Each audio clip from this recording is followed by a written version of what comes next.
Hello மக்களே, எல்லோரும் எப்படி இருக்கீங்க? நல்லா இருக்கீங்களா? இங்கே பாருங்கள், நம்ம போட்டுக்கு வந்த மீன் இது வந்து நம்ம குழம்புக்கு போடலை, மார்க்கெட்டுக்கும் சேல்ஸாக கொடுக்கல. அது கருவாடு போட நம்ம ட்ரை பண்ணுறோம். அங்கே பாருங்கள், கருவாடு எப்படி கத்தி வச்சு கீறுறோம் பாருங்கள். பொழந்த கருவாடுன்னு சொல்லுவோம் நாங்கள் வந்து. இந்த மீன் பேர் ஊலா மீன், எங்கள் பாஷையில் தடிய மீன் சொல்லுவோம், தடியஞ்சிலான்னு சொல்லுவோம். இது வந்து இந்த வலைக்கு அதிகமாக கிடைக்க வாய்ப்பு இல்லை.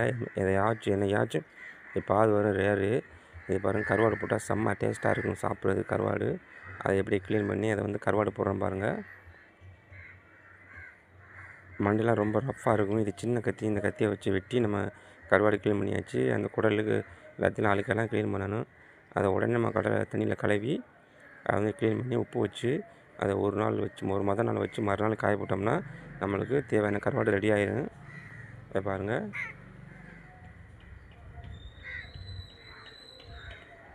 நல்லா குடல்லாம் எடுத்தாச்சு. எடுத்து அதை வந்து தண்ணியில் போட்டு க்ளீன் பண்ணணும். இது பாருங்கள், அது வந்து கடல் விளக்கு நாங்கள் சொல்லுவோம், நட்சத்திர மீன்.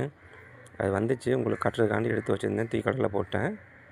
இது எண்ணெயில் போட்டு அதை அலசி நல்லா சுத்தமாக அலசி அதுக்கு மேலே பட்டு உப்போ கல் உப்போ போட்டு வச்சு நம்ம வந்து நல்லா உப்பு சேர்த்தா உப்பு பிடிக்காது. பார்த்துட்டு எப்படி லைக் பண்ணுங்கள் மக்களே, நல்லா இருக்கான்னு